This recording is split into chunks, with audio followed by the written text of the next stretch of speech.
Good day mga kabomboms! Hindi ba kayo makapagbukas ng GCash account nyo dahil meron nagpa-pop out ng message na something went wrong and pinagsasubmit kayo ng ticket? Well, today ituturo ko sa inyo yung step-by-step guide sa pagsasubmit ng ticket. So, let's start!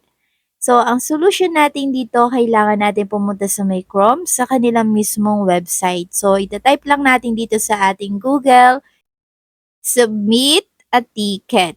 And pwede rin naman sa mismong app nila, pero mas okay din kapag dito na sa mismong Google. So, ayan, submit a ticket. Eto, piliin lang natin to, submit a ticket, GCash. Then, dito sa may Google, piliin natin tong kanilang official site. So, makikita nyo naman, ayan, bibilugan ko na lang. Then, tap lang natin para mapunta na tayo sa kanilang help center.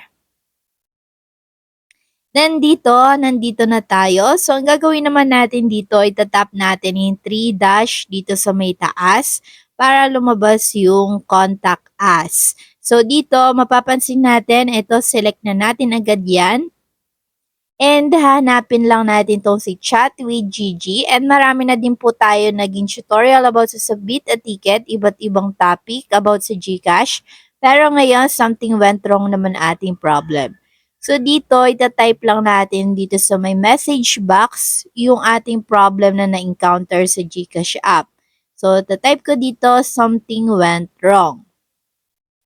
And dahil wala siya sa may suggestions, ang gagawin ko na lang, buburahin ko, then papalitan natin GCash app can't open or I can't open my GCash app. Then, tingnan natin kung mabibigyan tayo ng suggestion. Send na lang natin. And there you go. So, dito, ayan, papipiliin na tayo ni Gigi. Then, select lang natin yung pinakanabasa natin dun sa message. So, ito yun. I see as something went wrong error. Then, what were you doing before you got the error?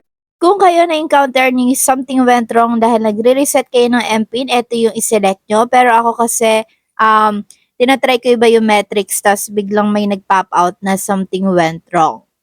Meron pa ba kayo nakita bukod dun sa may message na yan? So, ito yung mga pagpipilian natin. I see app does not support this version. Pero yung sa akin kasi wala naman na. So, ang pipiliin ko dito, my error is not on the list. Pero kung kaya meron pa kayo nabasa, sige, piliin nyo lang dito, okay? Para makapagsimula na tayo, tap natin tong show form and sasagutan natin tong form na ibibigay sa atin ni Gigi. So, simple lang naman dito yung mga kailangan natin i-input. Yung ating registered name sa ating account na gustong i-open, saka yung registered mobile number, saka email, and syempre dito yung ating birth date.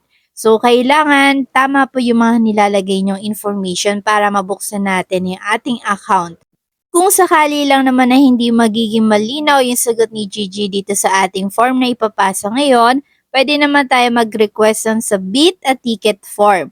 So, sasagutan ko lang to and habang sinasagutan ko pa mga kabomboms, huwag niyong kalimutan mag-like and subscribe for good luck. Thank you. Now, tap send button. Then, hihintayin lang natin to mag-return to chat. And there you go. So, dito, mapapansin nyo, wala naman naging sagot si Gigi. So, mag-a-ask na ako na submit a ticket form. Mas better kasi kung makakapag-send tayo ng picture na na-receive natin na pop-out message na something went wrong.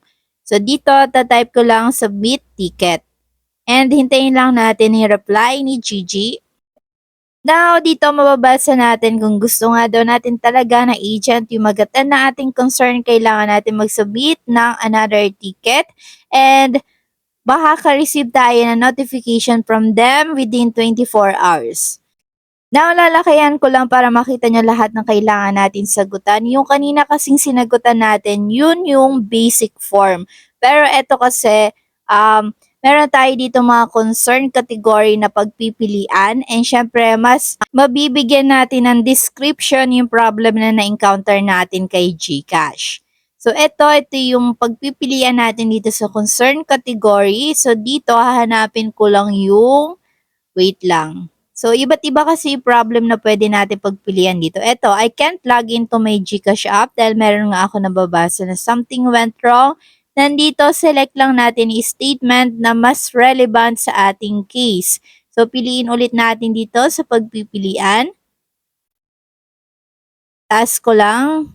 Eto, I saw an error, something went wrong. Pero kayo, kung iba yung nababasa nyo, yun din yung piliin nyo.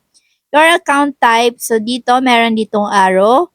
Piliin nyo lang din kung ano yung pinaka makakapag-describe sa inyo dyan. And here, anong brand and model daw ba yung device na gamit nyo? So, ito yung mga example dyan. Apple iPhone 13, Samsung Galaxy A13. Ano ba yung OS ng device nyo? Android ba? Or iOS? Or Harmony OS? Kung hindi nyo po alam sagutin, iwan nyo po yan sa ating comment section at sasagutin po namin. Huwag po kayong mahihiya. Tapos dito, date encountered. Kailan nyo daw ba nakita yung message na nag-pop out dun sa inyong GCash? Pero optional lang naman yon. Pero kung meron din kayo nakita na kasamang code, for example, AR861200, ilagay nyo dito. Pero kung wala, ilagay nyo 0. Okay? Alright, dito na tayo sa pinaka-last na part. Mag-a-add lang tayo ng additional information natin tungkol dito sa ating concern. So, kung ano pa ba yung gusto nyong i-add, ilagay nyo lang dito sa may box and pwede nyo din naman gayahin yun sa akin. Kung tapos na natin sagutan lahat to, pwede na tayo mag-attach dito ng screenshot kung saan may papakita natin yung nag-pop out the message na something went wrong. After natin makapag-add dito ng file, pwede na natin i-tap yung submit button. And maghihintay lang tayo ng 24 hours pero minsan inaabot din ng 48 hours depende kung natapat sa holiday or madami sila na re-receive na ticket. Kaya naman, please monitor nyo po yung inyong email and wag po kayo submit ng ticket sa parehong problem para naman mas mabilis kayong mabigyan ng solution ni GCash. Hanggang dito na lang ang video natin for today. Thank you for watching and stay blessed.